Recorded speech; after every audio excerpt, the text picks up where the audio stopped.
before recessing for their party lunches. Members will return at 2:15 and begin debate on the nomination of Leon Panetta to be the next Defense Secretary. A final vote on that is set for 4 days. And now live coverage of the U.S. Senate here on C-SPAN 2.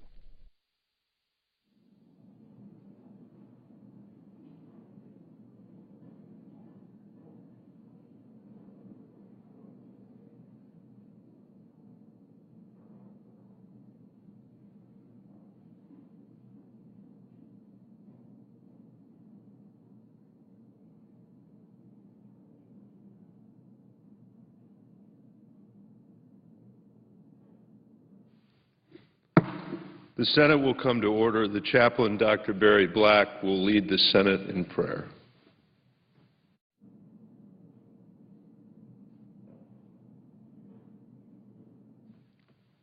Let us pray.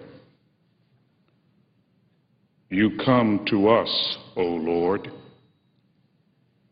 Into our poverty comes your wealth.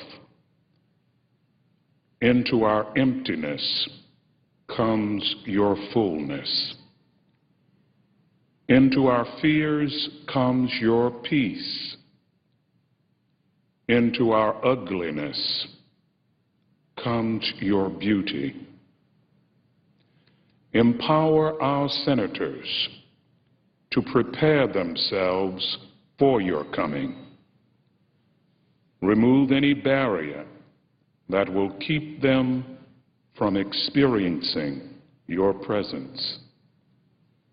Lord, give them more than human wisdom so that justice, truth, and peace will prevail.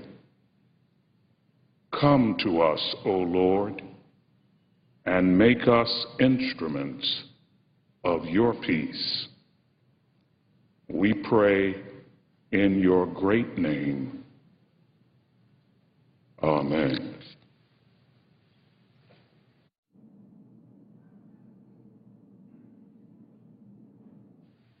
Please join me in reciting the Pledge of Allegiance to the flag.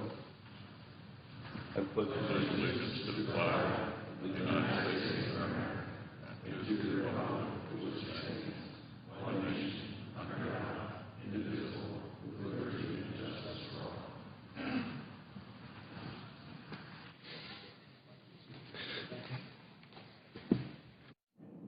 We'll read a communication to the Senate. Washington, D.C., June 21st, 2011. To the Senate. Under the provisions of Rule 1, Paragraph 3 of the Standing Rules of the Senate, I hereby appoint Honorable Michael F. Bennett, a senator from the state of Colorado, to perform the duties of the chair, signed Daniel K. Inouye, President pro tempore. Mr. President, The Majority Leader. I would note the absence of quorum. The clerk will call the roll. Mr. Akaka.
Mr. Alexander.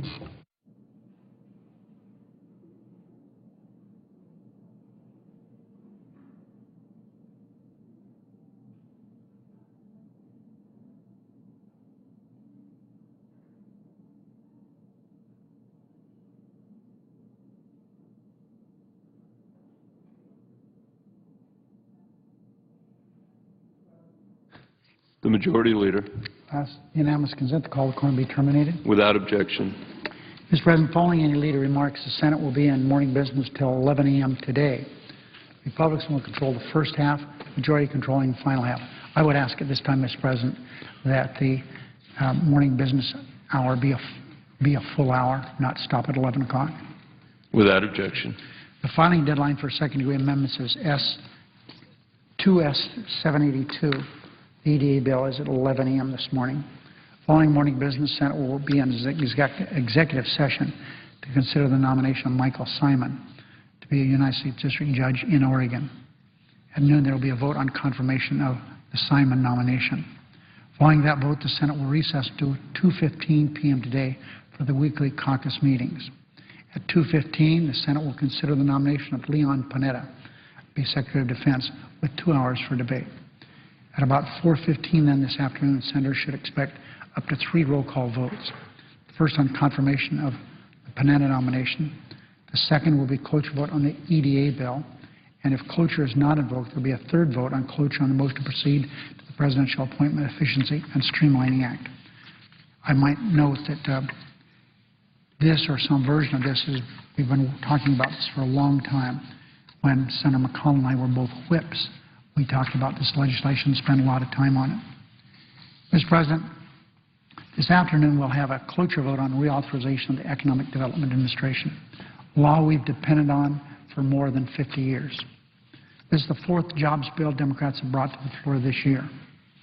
I do hope Republicans will not allow it to be the 4th jobs bill to wither on the vine, thanks to their obstructionist tactics.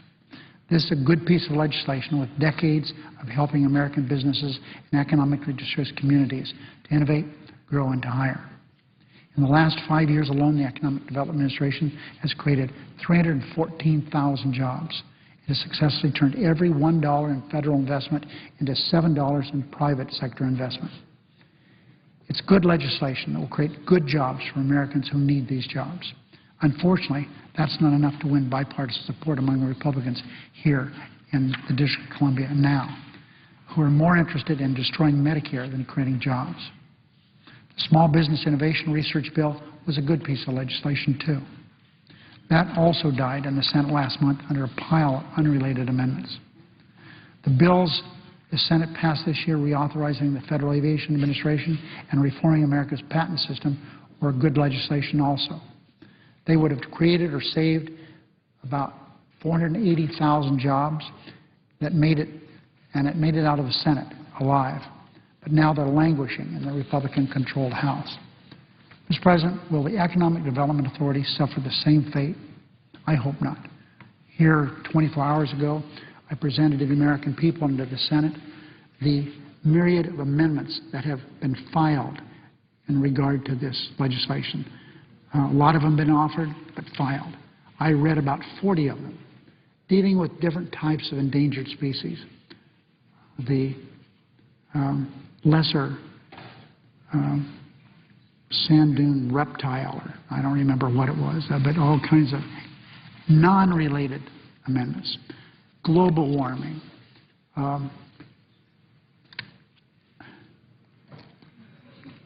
post office reform. As I said, Mr. President, almost 100 amendments, and I read 35 or 40 of them here yesterday, having nothing to do with this legislation, nothing.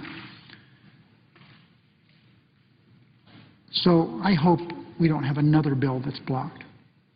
The 4th this year, if they do that. It would be clear they're more interested in this right-wing ideology than creating much-needed employment. None of the 90-plus amendments, I repeat, only one of which my staff was able to find had any germaneness to the bill, and that's one that the chairman of the committee, Senator Boxer, would agree to anyway, because it was offered by Senator Inhofe. This is an important piece of legislation. This legislation will put hundreds of thousands of people to work. So today's vote is again about priorities. Americans have been very clear. Job creation is their #1 priority, their #2 priority, their #3 priority. Democrats share that priority. Republicans obviously don't. We'll never stop bringing jobs bills to the floor. and we'll never stop fighting the other side's obstructionism to try to get them passed. Again, Republicans have a different priority, it appears, and that's ending Medicare, and that's too bad. They've worked hard to block 3 bills that could have created and saved hundreds of thousands of jobs during tough economic times. But they pushed even harder for the ideological plan to kill Medicare as we know it. The Republican plan would put insurance company bureaucrats between seniors and their doctors. Every senior would pay $6,400 more for health care in the first year alone. And it would force more than 7 million seniors to pay more for cancer screenings, wellness checks, and treatments at the beginning of the year. Americans have been clear about this. They've been very clear. They've resoundingly rejected this ideological plan to hurt seniors. Republicans think it's a bad idea. Democrats think it's a bad idea. And, of course, the independents think it's a bad idea. And this is, all polls show this. Unfortunately, I haven't heard a shred of evidence that my Republican friends here in Congress are getting the message on Medicare that the American people have gotten weeks ago. Today, they'll have a chance to show the American people, once again, whether they heard the message on jobs. I hope they have, because so much is at stake, and America's watching. Mr. President, The Republican leader. yesterday I came to the floor to report that there were several miners in my state trapped in a mine as a result of floods. I want to start today with an update on that situation. I'm happy to report that all 3 were rescued after spending 14 hours trapped in a Bell County coal mine. They were all reunited with their families last night, which is great news. Their families were waiting for them at the West Cumberland Baptist Church, and we're certainly glad that this particular story had a happy ending. On another matter, this morning I'd like to say a word about the upcoming vote on the debt ceiling and the bipartisan negotiations surrounding it, to reiterate why we're having these talks and what they ought to achieve. But first, a little context. Right now, ratings agencies are threatening to downgrade U.S. debt, putting us on red alert that the kind of economic crisis we're seeing in parts of Europe could very quickly happen right here. We know that failing to do something significant about our fiscal problems would be a serious drag on jobs and our economy. And that's why over the past several weeks I've come to the floor of the Senate and spoken up at press conferences with a now familiar refrain: the time to act on significant reforms is right now. And I've been crystal clear about what qualifies as significant. Above all, it means doing something to strengthen and preserve our long-term entitlement programs so that we can actually keep our promises to those who've been paying into these programs for years. And so these programs don't end up consuming every single dollar we take in. Entitlements are the biggest drivers of our debt. By definition, they have to be a part of any plan to lower the debt. This is hardly a controversial view. Everyone from the President on down has said that entitlements must be reformed if we have any chance at all of reining in our debt and strengthening our long-term fiscal health.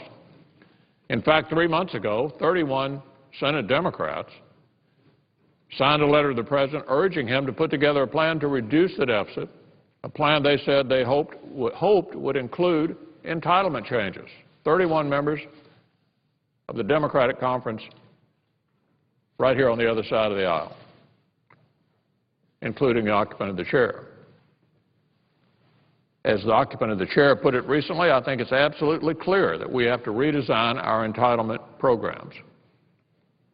Here's how Senator Durbin put it a few weeks ago: we have serious economic problems ahead of us if we don't have some reform in both Medicare and Social Security. This was from former President Bill Clinton after a recent congressional election in New York. Quote, "I don't think the Democrats or the Republicans should conclude from the New York race that no changes can be made in Medicare." That's President Clinton. Or that no changes can be made in Social Security. That's President Clinton. That no changes can be made that will deal with this long-term debt problem. Here's President Obama's lead negotiator on the debt talks, Vice President Biden, from last January. Everyone talks about we have to do something about Social Security and Medicare, and we do. That's the Vice President of the United States. Here are the two co-chairs of the President's Debt Commission, Erskine Bowles and Alan Simpson, in a recent op-ed in Politico, quote, "A credible plan must address the growth of entitlement spending." Here's the President himself, about a month after he took office. "To preserve our long-term fiscal health, we must address the growing costs in Medicare and Social Security." That's the President of the United States. As for me, I've been clear on this same point in public and private from the moment I stepped out of a meeting with the President and other members of Congress at the White House on May the 12th. So it's not exactly a groundbreaking observation that if these discussions are to mean anything at all, they have to involve entitlement reform, since no one believes we can actually get at our fiscal problems without it. This is what serious people expect and are hoping for out of these talks. The moment requires, as I've said for weeks, three things: real cuts in spending over the short term, that is, over the next 2 years, not more spending increases or freezes. Second, real cuts over the medium term, that is, over the next 10 years, with enforceable caps on spending. And third, meaningful reforms to entitlements, which are the major drivers of our debt. That's the definition of a significant package. Now, some Democrats are insisting that they'll only agree to cuts if Republicans agree to raise revenue. That's Washington speak for tax hikes, and it's absurd. First of all, is there anyone outside of Washington, D.C. who really thinks that with 14 million people looking for work in this country, the solution is to raise taxes? Anyone seriously think that's a good idea? The last thing you want to do in the middle of a jobs crisis is raise taxes. Even the President said as much. It's just common sense. You remember the President signed the extension of current tax rates back in December with a similar argument. But even if we weren't in the middle of a jobs crisis, it would be foolish and completely dishonest. We're in the middle of a debt crisis right now because we spend too much. The solution is to spend less. How do we know this? Well, for 30 years, beginning in 1971, federal spending as a percentage of the economy has averaged 20.8%. That's federal spending as a percentage of the economy. But after 2 years of out-of-control spending by the President and his Democratic allies in Congress, government spending is now projected to rise a full 4 percentage points above the historic norm. Now, that may not sound like a lot, but 4% of a $14 trillion economy is an enormous amount of money. Just as the economy sank, Democrats increased government spending by hundreds of billions of dollars. And now they want to make it permanent. That's the reason we've got a deficit like we do. Government spending has gone up, and a bad economy has caused revenue to go down. That's the reason the debt has gone up 35% since the President took office. And now Democrats want to use the bad economy as an excuse to lock their spending levels in place. They want to use it as an excuse to raise taxes, which would only make the economy worse, cause us to lose even more jobs, and make it even harder to create new jobs. So let's be clear about what's going on here. Right now, Washington is borrowing $4 billion every day above what it collects in taxes. And Democrats don't seem to want to admit we have a spending problem. We've got a national debt the size of our entire economy. A national debt the size of our entire economy. And Democrats are wondering whether they want to do anything about the biggest drivers of the debt. Look, Democrats can continue to argue among themselves about whether to step up and address this crisis they've helped create, but they can't argue about what's causing it or what's needed to address it. Republicans have been crystal clear about where we stand, and Democrats have also been crystal clear about what's needed for these talks to be a success. It is my hope that they consider their own past statements on entitlement reform as we approach the end of these talks. The path to success is clear. let's not let this opportunity to do something significant go to waste. Mr. President, I yield the floor. Under the previous order, the leadership time is reserved. Under the previous order, the Senate will be in a period of morning business for 1 hour, with senators permitted to speak therein for up to 10 minutes each, with the time equally divided and controlled between the two leaders or their designees, with the Republicans controlling the first half and the majority controlling the final half. Mr. President. The senator from Arizona. Mr. President, I rise to join the senator from Massachusetts, who will shortly introduce the product of many hours of bipartisan cooperation and negotiation, and authorization for the limited use of military force in Libya. The resolution, as will be introduced by my colleague from Massachusetts, will be as I mentioned, it would authorize the President to employ the U.S. Armed Forces to advance U.S. national security interests in Libya as part of the international coalition that is enforcing UN Security Council resolutions in Libya. It would limit this authority to 1 year, which is more than enough time to finish the job. And it makes clear that the Senate agrees with the President that there is no need and no desire to commit U.S. conventional ground forces in Libya. I will be the first to admit that this authorization is not perfect and will not make everyone happy. It does not fully make me happy. I would have preferred that this authorization make clear that our military mission includes the President's stated policy objective of forcing Gaddafi to leave power. I would have preferred that it urged the President to commit more U.S. strike aircraft to the mission in Libya so as to help bring this conflict to a close as soon as possible. And I would have preferred that it call on the President to recognize the Transitional National Council as the legitimate voice of the Libyan people so as to free up Gaddafi's frozen assets for the Transitional National Council to use on behalf of the Libyan people. I've called on the administration to do all of these things for some time, and I do so now again.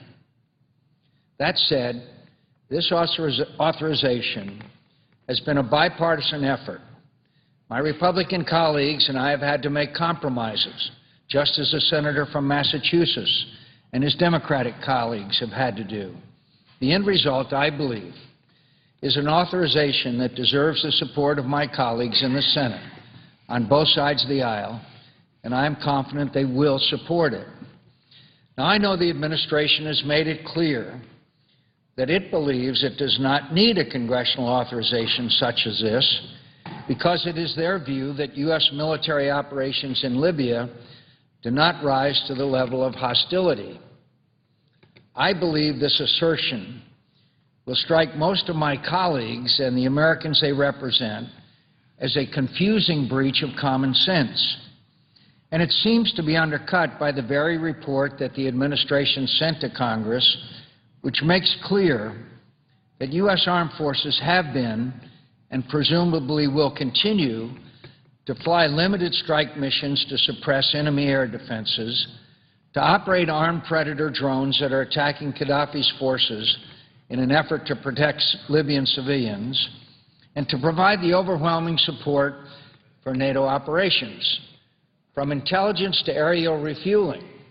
Indeed, we read in today's New York Times that since the April 7th date that the administration claims to have ceased hostilities in Libya, U.S. warplanes have struck at Libyan air defenses on 60 occasions and fired about 30 missiles from unmanned drones. Mr. President, I ask inclusion at this time in the record the article of today's New York Times entitled, "Scores of U.S. Strikes in Libya Followed Handoff to NATO." Without objection. I certainly agree that actions like these do not amount to a full-fledged state of war, and I would certainly grant that I am no legal scholar. But I find it hard to swallow that U.S. armed forces dropping bombs and killing enemy personnel in a foreign country does not amount to a state of hostilities. What's worse This is just the latest way in which the administration has mishandled its responsibilities with regard to Congress. The President could have asked Congress to authorize our intervention in Libya months ago, and I believe it could have received a strong, though certainly not unanimous, show of support. The administration's disregard for the elected representatives of the American people on this matter has been troubling and counterproductive. And the unfortunate result of this failure of leadership is plain to see in the full-scale revolt against the administration's Libya policy that is occurring in the House of Representatives. As I speak now, our colleagues in the House are preparing a measure that would cut off all funding for U.S. military operations in Libya, and they plan to vote on it in the coming days. I know that many were opposed to this mission from the beginning, and I respect their convictions. I myself have disagreed and disagreed strongly at times with aspects of the administration's policy in Libya. But at the end of the day, I believe the President did the right thing by intervening to stop a looming humanitarian disaster in Libya. Amid all of our arguments over prudence, legality, and constitutionality of the administration's policy in Libya, we cannot forget the main point. In the midst of the most groundbreaking geopolitical event in 2 decades, as peaceful protests for democracy were sweeping the Middle East, with Gaddafi's forces ready to strike at the gates of Benghazi, and with Arabs and Muslims in Libya and across the region pleading for the U.S. military to stop the bloodshed, the United States and our allies took action and prevented the massacre that Gaddafi had promised to commit in a city of 700,000 people. And by doing so, we began creating conditions that are increasing the pressure on Gaddafi to give up power. Yes, the progress towards this goal has been slower than many had hoped, and the administration is doing less to achieve it than I and others would like. But the bottom line is this: we are succeeding. Gaddafi is weakening. His military leaders and closest associates are abandoning him. NATO is increasing the tempo of its operations and degrading Gaddafi's military capabilities and command and control. The Transitional National Council is gaining international recognition and support and performing more effectively. And though their progress is uneven, opposition forces in Libya are making strategic gains on the ground. We are all entitled to our opinions about Libya policy, but here are the facts. Gaddafi is going to fall. It's just a matter of time. So I would ask my colleagues, is this the time for Congress to turn against this policy? Is this the time to ride to the rescue of a failing tyrant when the writing is on the wall that he will collapse? Is this the time for Congress to declare to the world, to Gaddafi and his inner circle, to all of the Libyans who are sacrificing to force Gaddafi from power, and to our NATO allies who are carrying a far heavier burden in this military operation than we are, is this the time for America to tell all of these different audiences that our heart is not in this, that we have neither the will nor the capability to see this mission through, that we will abandon our closest friends and allies on a whim? These are the questions that every member of Congress needs to think about long and hard, but especially my Republican colleagues. Many of us remember well the way that some of our friends on the other side of the aisle savaged President Bush over the Iraq War, how they sought to do everything in their power to tie his hands and pull America out of that conflict. We were right to condemn this behavior then, and we would be wrong to practice it now ourselves, simply because a leader of the opposite party occupies the White House. Someday, I hope soon, a Republican will again occupy the White House, and that president may need to commit U.S. armed forces to hostilities. So if my Republican colleagues are indifferent to how their actions would affect this president, I would urge them to think seriously about how a vote to cut off funding for this military operation could come back to haunt a future president when the shoe is on the other foot. The House of Representatives will have its say on our involvement in Libya this week. The Senate has been silent for too long. It's time for the Senate to speak. And when that time comes, I believe we will find a strong bipartisan majority that is in favor of authorizing our current military operations in Libya and seeing this mission through to success. That is the message that Gaddafi needs to hear. It is a message that Gaddafi's opponents fighting to liberate their nation need to hear. And it is a message that America's friends and allies need to hear. So let's debate this authorization, but then let's vote on it as soon as possible. Mr. President, I want to thank my colleague from Massachusetts for his hard work on this resolution. I understand he'll be introducing it immediately, and Mr. President, I hope that the Majority Leader of the Senate will schedule a debate and vote on this resolution as soon as possible. It is long overdue. Mr. President, I yield. Clerk will call the roll. Mr. Akaka.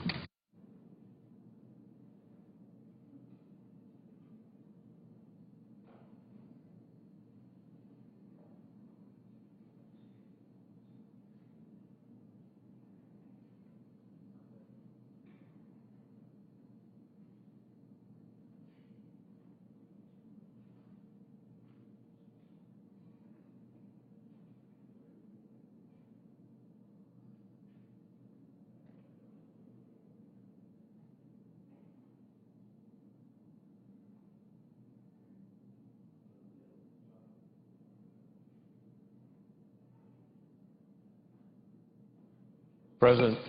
Senator from Massachusetts. Mr. President, The Senate's in a quorum. Mr. President, I ask unanimous consent that the proceedings of the quorum call be dismissed. Without objection. And, Mr. President, I see another colleague who's waiting for time. I would like to proceed for such time as I ask unanimous consent. I'd be able to proceed for such time as I might use, but it won't be much over the 10. Without objection. I thank the chair.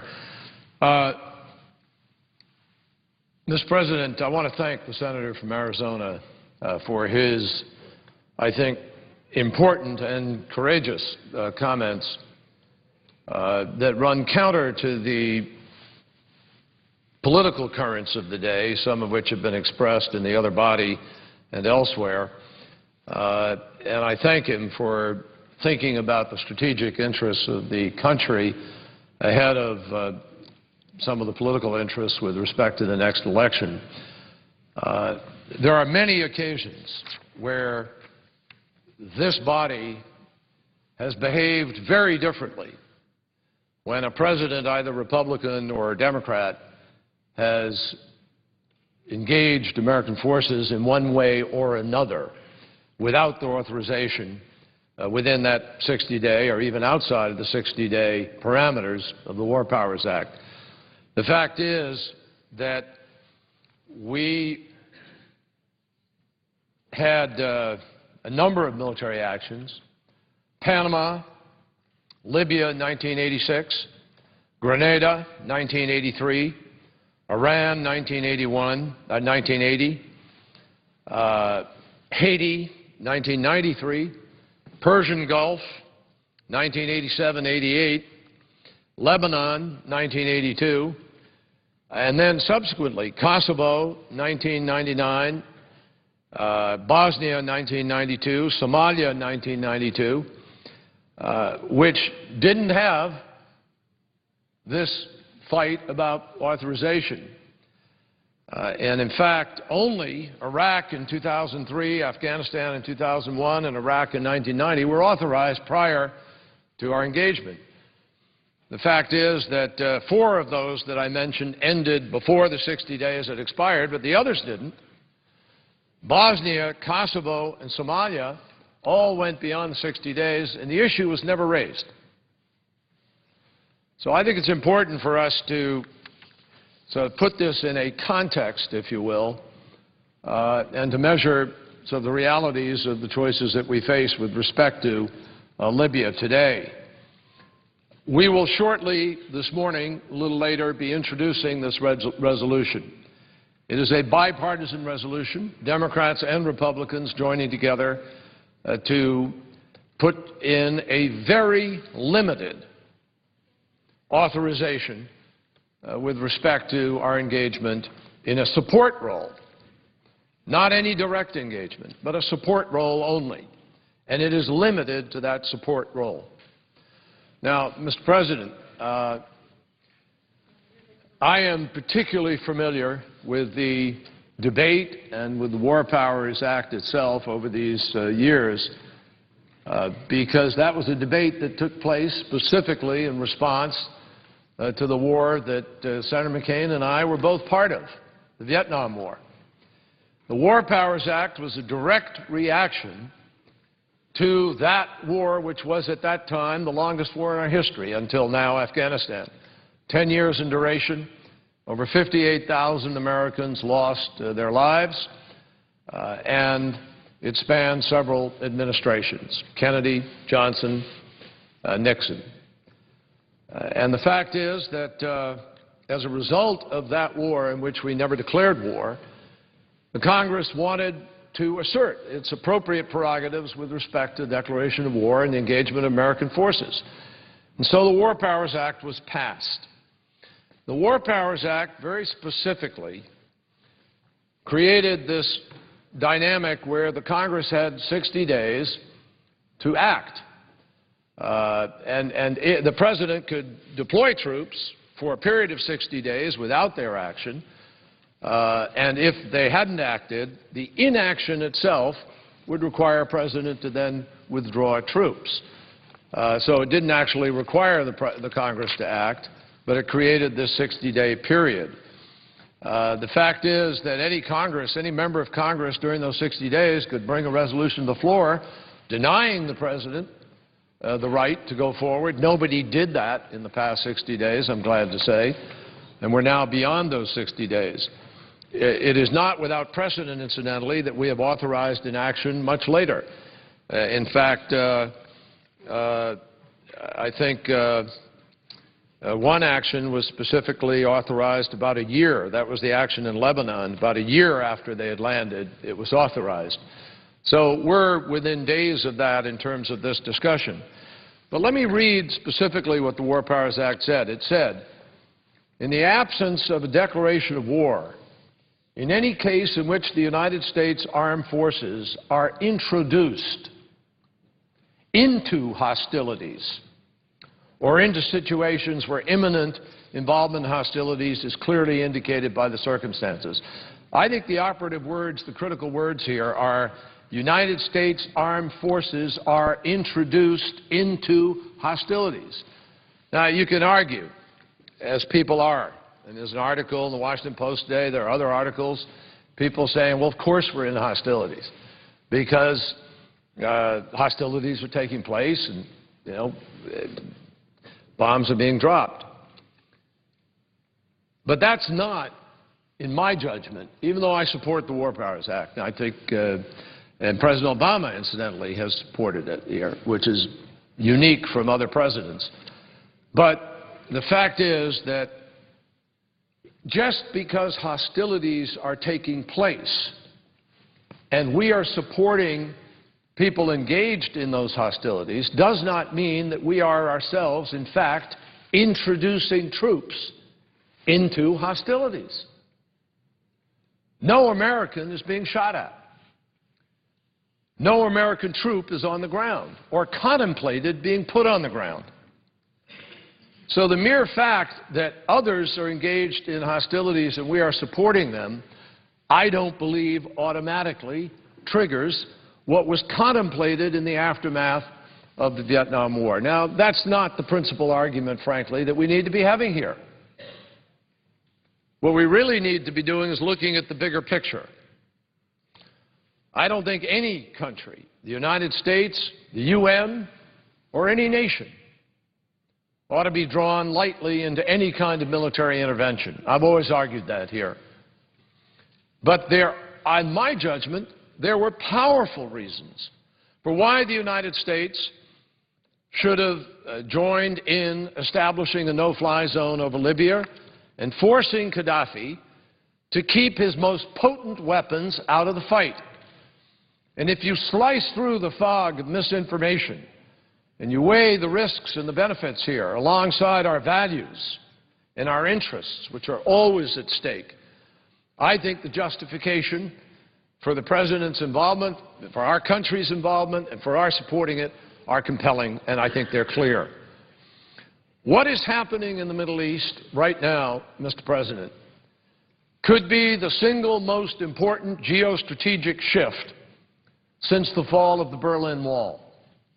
It has profound implications for United States expenditures, for United States military engagement in other parts of the region.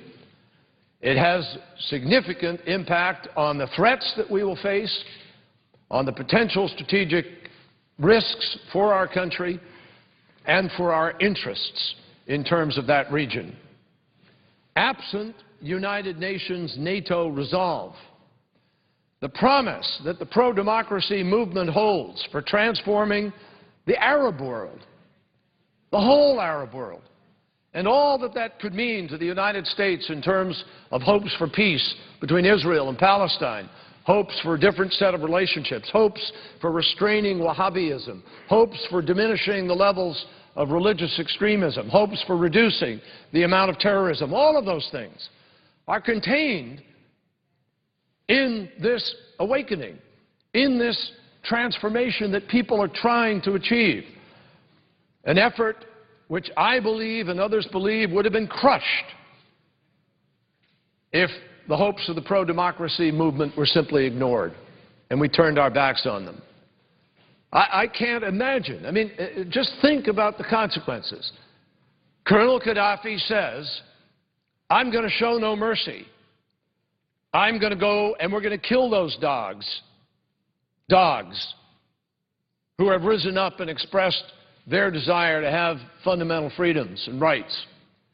And he's going to go into Benghazi and he's going to annihilate anybody who's in opposition to him. We already saw him pulling people out of hospital beds. We already saw him attacking women, rape as a tool of war, dishonoring people in the Muslim world as a consequence for life. We saw what he was doing. Are we really serious that in the wake of the Gulf states, in an unprecedented request saying to us, we want your help, in the wake of the Arab League, in an unprecedented request, asking for U.S. and other Western engagement in their part of the world to stand up for these rights, we would simply say, too bad, so sad, go about your business, we got better things to do. The consequences would have been extraordinary. Remember, President Clinton said his greatest regret of his presidency was that he didn't engage in Rwanda and prevent, which we could have done at very low cost, prevent what happened in the genocide in Rwanda. That's his greatest regret. And how many senators have gone to Israel or gone somewhere else in the world where we say to people with respect to the Holocaust, never again? Never again. Do the words only apply to one group of people? Or do the words have meaning in terms of genocide? In terms of wanton killing of innocent people at the hands of a dictator? So what is the cost to us of this great effort? I believe that other dictators would have seen the failure to challenge Gaddafi as a complete license to act with impunity against their people in any other place. The vast majority of the protesters in these countries are simply crying out for the opportunity to live a decent life, get a job, provide for a family, have opportunities, and have rights. Abandoning them, I think, would have betrayed not only the people seeking democratic freedoms, but it would have abandoned the core values of our country. And I can hear now, I can hear it, some of the same people now who are complaining about the president being involved would have been the first people at the barricade complaining about why the United States didn't stand up for our values and how feckless the president was that he wasn't willing to stop a dictator from coming at these innocent people. You can hear it. Everybody in the country knows that's exactly where we'd be. Now, why there and not in Syria? Legitimate question. There are different interests and different capacities. The reality is that the Gulf states asked us to come in. The Arab League asked us to come in. And we knew who we were dealing with respect to the Council and the players. And there are a whole set of uncertainties with respect to Syria, even today, that distinguish it, both in terms of what we can assert and what we can achieve. And sometimes, both in foreign policy and in domestic policy, you're limited to what you can achieve and to what is doable in a certain situation. I believe that if we had simply turned our backs, as some people are now arguing we ought to do now, which would be the most reckless thing I've ever heard in my life, at a moment where people are actually achieving the goals, where the pressures are mounting, where Gaddafi is less able to maneuver, where his forces have been reduced, where many people in our intelligence community and in the NATO intelligence community are saying there's progress being made and the vice is tightening, we would suddenly just pull the rug out from under that. That's extraordinary to me. Snatch defeat from the jaws of victory. I believe, you know, I can't tell you when it might happen, Mr. President, but I'm absolutely confident it's going to happen. Gaddafi's finished. Ask the people in the country. Even his own supporters are reacting out of fear. And the truth is that the vice is tightening because every day that goes by, the opposition gets stronger. Every day that goes by, he has less ability to manage the affairs of the country itself. I think that if we simply send a message that the House of Representatives is contemplating today, it would be a moment of infamy, frankly, with respect to the House and with respect to our interests, because it would reinforce the all-too-common misperception on the Arab street that America says one thing and does another. We're already spending billions of dollars in the fight against extremism in many parts of the world. We didn't choose this fight. Everybody knows that, Mr. President. It was forced on us, starting with 9/11. And to fail to see the opportunity of affirming the courageous demand of millions of disenfranchised young people who had been the greatest recruits for al-Qaeda, for the extremism, for any of the extremist groups, to not affirm their quest now to try to push back against repression and oppression and to try to open up a set of opportunities for themselves, for jobs, for respect, for democracy. I think to turn our backs on that would be ignorant, irresponsible, and short-sighted and dangerous for our country. It would ignore our real national security interests, and it would help extend the narrative of resentment towards the United States and much of the West that is rooted in colonialism and furthered by our own invasions of Iraq and Afghanistan. Remember, Mr. President, the pleas for help didn't just come from the Libyan rebels. And this isn't something that we just cooked up here at home with some desire to go get engaged somewhere. It came from the Arab League, which has never before asked for this kind of assistance. It came from the Gulf states, who have never before said to the West, we need your help to come intervene. Even at the hand of their own leader, it seems to me that if we had silently accepted the deaths of Muslims, we would have set back our relations for decades.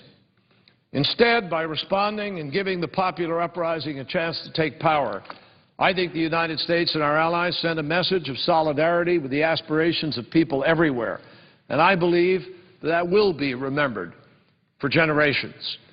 The particular nature of the madman who was vowing to show no mercy to his own people, to his own fellow Muslims, the particular nature of this man who was going to go after the dogs who dared to challenge him, and his role in the past, I believe, mandated that we respond, and we responded in a stunningly limited way.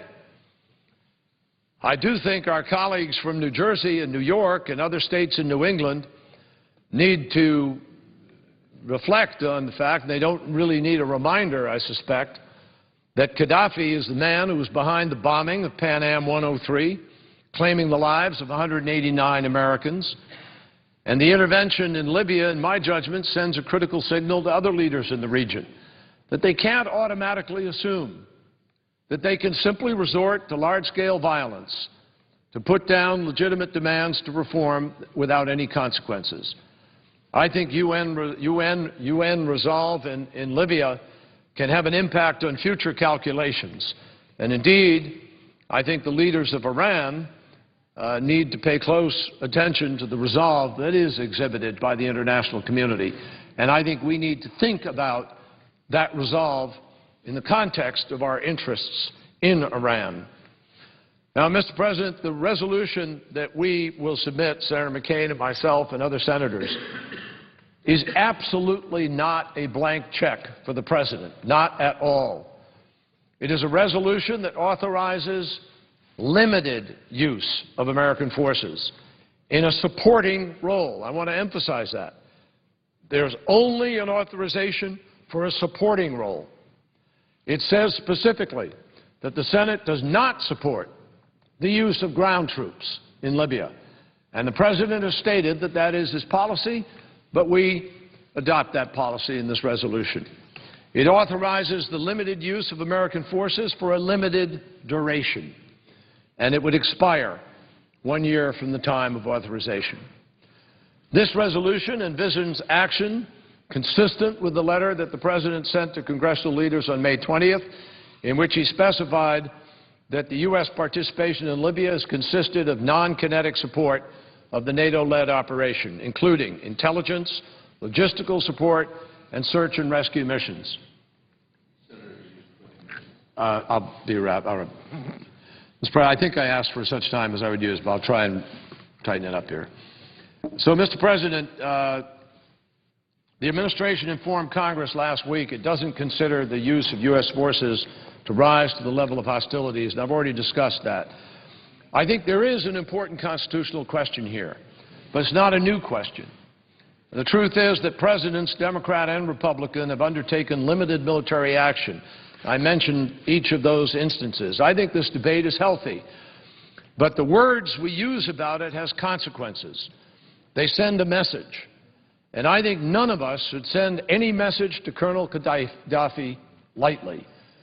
The last message that any United States senator wants to send, in my judgment, is that all he has to do is wait us out. All he has to do is wait for the Congress, even as the progress is being made, the vice is tightening, because we're divided at home. I think passage of this resolution would be an important step in showing that the country and the rest of the world, particularly showing to Muammar Gaddafi that the Congress of the United States and the President of the United States are committed to this critical endeavor. And I firmly believe the country is on the strongest footing when the President and the Congress speak with one voice on foreign policy matters. So I hope our colleagues will support this resolution. For 60 years, Mr. President, we've been working to build a cohesive and consistent alliance with our partners in NATO. Many times, our military and political leaders have complained that our European allies have not carried their share of the burden, that Americans have paid too high a price in blood and treasure that we've led while others followed.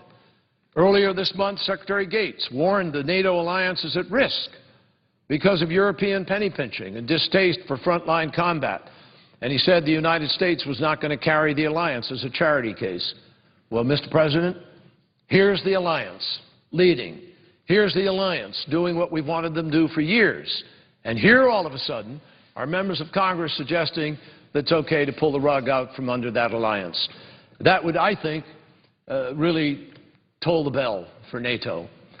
And I think we need to see the realities of the strategic interests that are on the table here and proceed forward.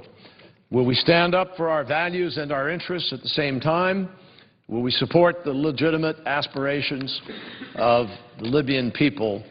And I think, Mr. President, our own security ultimately will be strengthened immeasurably if we can assist them to transition to a democracy. The cost now will be far, far less than the cost in the future if we lose our resolve now. Mr. President, I thank my colleague for his generous allowance of the extra time. Thank you. Mr. President. The senator from Nebraska. Mr. President, over a year ago now, the President signed into law health care legislation that we are finding is certainly long on promises but short on sound policy. Unfortunately, the legislation did not follow a transparent or a thorough process.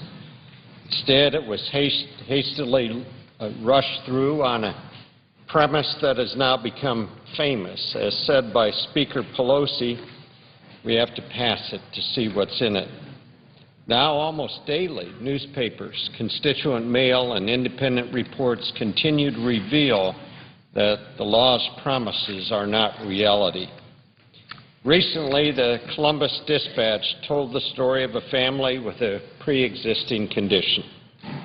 2 years ago, their struggles to find health insurance coverage outraged this administration. In fact, their hardship was specifically used as an example of why we needed to get the health care system reformed. Well, party affiliation did not define how we felt about this family. We all empathized and sympathized with their struggles and recognized the need for basic health insurance reforms. But unfortunately, we did not harness that common ground to develop sound policy that addresses the very real problems within the health care system. Instead, a bitterly partisan bill was shoved through Congress, and now we're stuck with its consequences. So what are the consequences for the family who struggled to get insurance? The article reports that their annual premium has increased a whopping $12,000. Clearly, one result of the law is soaring premiums. President Obama promised no fewer than 20 times he would cut premiums by $2,500 for the average family by the end of his term. But unfortunately, this is not an isolated story. This broken promise is evident in homes all across this great nation. Mail from frustrated Nebraskans continues to flood my office. They question how a health care law that costs so much, yet still allows skyrocketing premiums, could have ever passed. A single mother from Bellevue, Nebraska, recently found out that her family's health care premium increased by $700 per year. Her insurance provider explained that it was due to the mandates of the new health care law. And she pleaded with me, please stand up on behalf of single moms like me. We do all we can to hold our world together, to give up time with our children, to work 2 jobs, and now this. How am I supposed to maintain health insurance for my family, she writes. Well, I wish I could tell constituents that their premiums won't go up as the President promised. I wished I could tell them that the new health care law addressed the rising costs of health care, as the President promised it would. Instead, these stories reflect what the experts predicted would happen if the law passed. The nonpartisan Congressional Budget Office estimated that individual health insurance premiums would increase by an average of $2,100 per family due solely to the new mandates included in the law.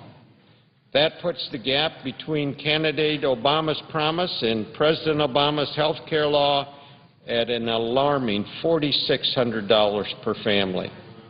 The administration's own Medicare actuary expects health care costs to increase $311 billion over the next decade under the new law.